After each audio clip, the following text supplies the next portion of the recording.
Once DMO frees it up, you've seen what the direction of interest rates beginning to travel south, and there lies the opportunity for corporate. And I think we've been singing this song for some time, and those that are smart are already getting on it. You have to build your track record in the market, because once the pension, the buy side buys your paper once, and you do not default, and we haven't had any default in the new commercial paper built by FMDQ and the central bank, then they buy your paper all the time. So that going through that process for the first time, you could consider it a lot of work, but that rigor is very important, and the corporate governance to give credibility. If you are late to this party, if you do not start building your track record in the debt capital market, you're going to pay some basis points, higher than those that are, those are early. Those are early birds, and that's how it works. They get the biggest of the worms. Yeah. Again, all this will, either the government or corporate will come all the way back to FMDQ. So that means you will need to put some things in place more robust than you had been for the last few years of your existence. So if you look at the FMDQ roadmap, 5 years moving ahead, what in terms of technology, market, product development, and all that you're putting on to welcome the deeper participation of the corporates in the market as government begins to wind down a little bit. The government will still be there, and I'm sure the central bank will also have a lot more to do in the FX market as well.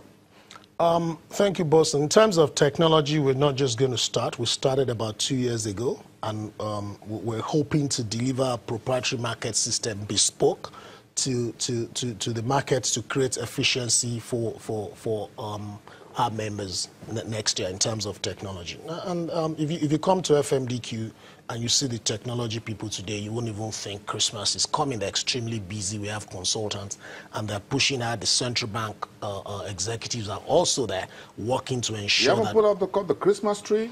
Cody hasn't done that yet. We're looking forward to that. I need to put a call to... She's getting late to that party, to the Christmas party. But the mood at the moment is to deliver the first module of that proprietary market system. So in terms of technology, that will roll out, and we'll start with our first module, because we need to deliver a credible repo market to this economy. For years, we've survived without a repo market. You can't think of a product diversification next year, which is interest rate and treasury bills and federal government bonds futures, without a repo market. Arrangement. Exactly. So that is the first module to deliver, and immediately, and we're working with the central bank on that, immediately we finalize that integration with the central bank. Then 2018... On the FX side? I'm talking of the fixed income side now. The central bank has been in that space with us in the last 2 years. Central bank executives and our staff working hard to ensure we have integration, and after integration, then we bring the repo market credible, where collaterals are managed every day by FMDQ, which is independent to both sides. And on the back of that, we're looking at futures, fixed income futures next year. That's interesting derivatives. Interest rate is very important. You can imagine your pension today. Treasury bills used to be 19, right? Yeah. But it's now 9%. So what happens to your pension? The pension manager needs to understand market and hedge. Give me another set of paper. Exactly. Give me another paper on it. So the smart pension managers who would have been reading the signals ahead would have locked into some futures ahead of the monies, because the monies are coming 6 months' time. They're coming in 12 months' time. They're coming next year. So put the paper there and let the money just fall on it. That sounds like an interesting track for Christmas. But this is interesting. But that's on the fixed income side. On the FX side, we've seen the futures, we've seen the contracts, and the central bank meeting all these obligations as and when due. Are we looking at more development, more fine-tuning in terms of FX derivatives as well? Oh, definitely. And it's not down to the market, because central bank has shown that it can deliver a credible process. When we started, some people doubted that central bank would deliver on its obligations. But the interesting part of that story, the narrative has changed. With the central bank correcting its yield curve of that, the interest rate curve of the futures, we've had times that the central bank was on the receiving side. And that is how, that tells you that it works, and it's been a proof of concept of derivatives. The central bank, quite honestly, doesn't need to do more than that. It needs to keep the futures going. The foreign portfolio investors have seen the structure, they've seen the credibility of it.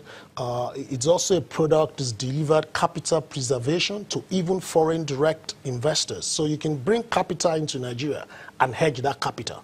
I mean, for years when I was an FX dealer working with one of the international banks, we worked hard to get a capital hedge. And immediately the central bank has created this capital hedge. And they work on infrastructure. And we're asking government for guarantees. Government doesn't have to bring money. This economy can do phenomenal things. I mean, bigger than we've ever dreamt, I assure you. But that credibility in the structure, in the process, the principles holding, true to all the things you said you do, is why FMDQ was created, and why, we have Nigerians, ladies and men working hard to deliver the right financial market infrastructure to this country. So next year is looking promising, and the board of FMDQ has already supported all the initiatives we're thinking of next year. This is a very interesting conversation with you, Bola Onudele Koko. Thank you very much. We will have to speak with you some other time, maybe in the new year, but I'm going to find time to come around, and perhaps Coco is watching this. She needs to put up that Christmas tree and other things to make those guys. Cody, I beg your pardon. A lot of K there. You got Coco, you got Cody, you've got Kofo. You got Kofo. Yes. Kunle. Kunle. Yes. Is that not about the FMDQ? Is it about Q? Then Q? to me, Shekoni, there's a Q there. There's That's a K there. one. There's a K there, yeah. Oh, okay. If you guys have a get together before the year runs out, let me know. I'm just going to come in. This is once again for our partnership with Channels Television. Thank you. Bola Onudele Koko, the Chief Executive Officer at FMDQ OTC Securities Exchange, his first ever television live studio interview here on Business Morning. Let's come back to you after the break. I will have a little bit more to talk about the party on Custom Street, if that party is still holding.